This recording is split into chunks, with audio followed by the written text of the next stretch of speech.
buntovnica, prijestupnica, ovisnica, uvijek drugačija i uvijek u potrazi za svojim identitetom. Ovim riječima mogu se opisati filmske uloge, ali i stvarni život glumice i odnedavno pjevačice Juliette Lewis. Iako je već u tinejdžerskim danima proslavio kultni rt straha s Robert De Nirom, prava slava došla je s filmovima Rođeni ubojice, Kalifornija te Od sumraka do zore. No umjesto hollywoodskog ego tripa i slave, Juliette je pokazala javni prezir prema tom svijetu i pobjegla. You don't look so much like a typical Hollywood person, eh? And I read one time... I'm not.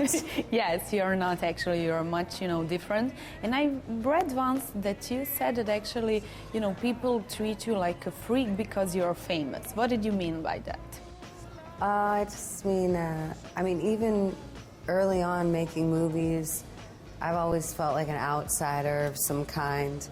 But I think a lot of artists feel this way. And then when you get famous, I got famous when I was about 20. And I was really introverted. I didn't know how to deal with this kind of attention. Buntovnički karakter Juliette je pokazala već u ranoj dobi. Dok su se ostala djeca igrala sa svojim vršnjacima i vrijeme provodili s roditeljima, ova glumica već se sa 14 godina odlučila iseliti iz roditeljskog doma, a samo godinu dana poslije ispisala se iz srednje škole te se odlučila snalaziti sama. No, I come from very unique artistic parents that are kind of bohemian, and they raised me to question authority. This is why I don't really trust my government or doctors, or I make sure you always have to find your own way. My parents sort of helped me seek my own independence. Without their help, it would be a struggle. Uskoro se Juliette probija na filmu, budući da joj je tata radio kao glumac. Rano razdoblje obilježila joj i veza sa Bradom Pittom, no bila je i više nego nezrela da bi tu vezu shvatila ozbiljno. Na život su joj utjecale druge ljubavi. I love the idea of really nurturing another person, and stepping outside of yourself, and also being supported by another. Emotionally is something you can't get by yourself. It's really sweet. But I do recommend in love that you must know yourself a little bit more so that you're not dependent on somebody else to make you feel good.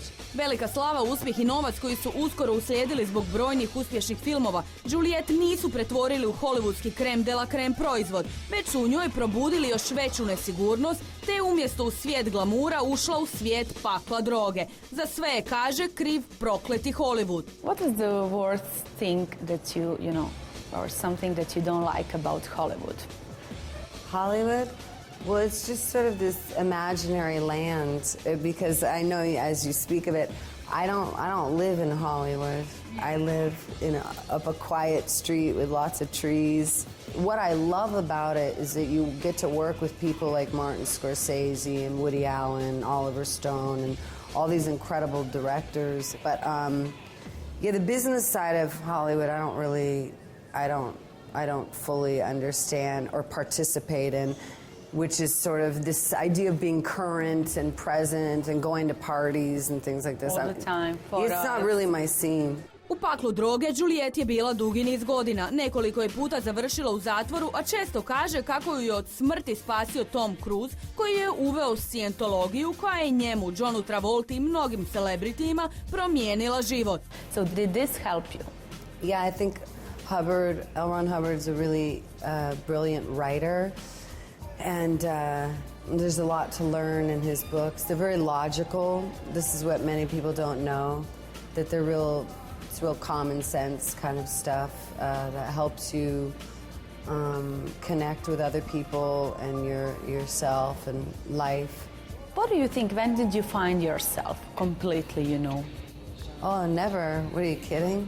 Aren't we always finding ourselves? Yes, we do. We're finding and losing ourselves every year. I don't know. No, but I really feel around that time of 30, when I turned 30 years old, this is when I started my music.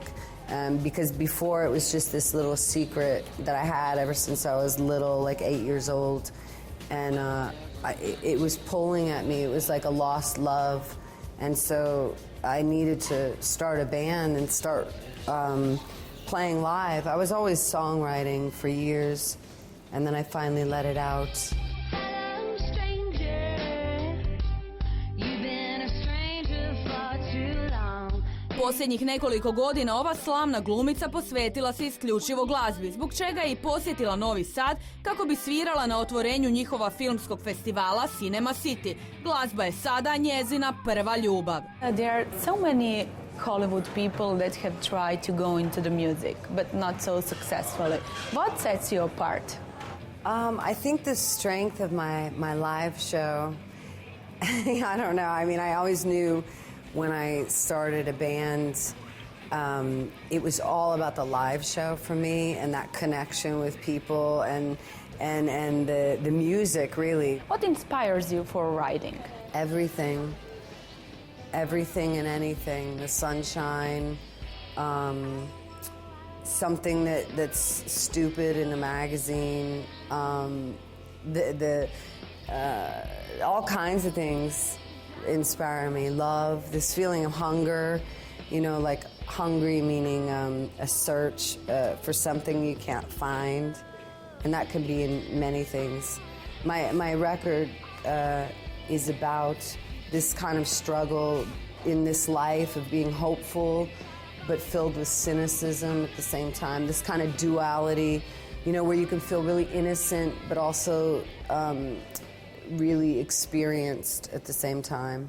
Svi smo mi manje više cijeli život u potrazi za vlastitim putem i dok mnoge strah od osude ili neuspjeha sprečava raditi ono što zaista žele i vole, ovi hrabri, vječno neshvaćeni poput Juliette Lewis, život posvete borbi, ne bi li barem jednom osjetili istinsku sreću.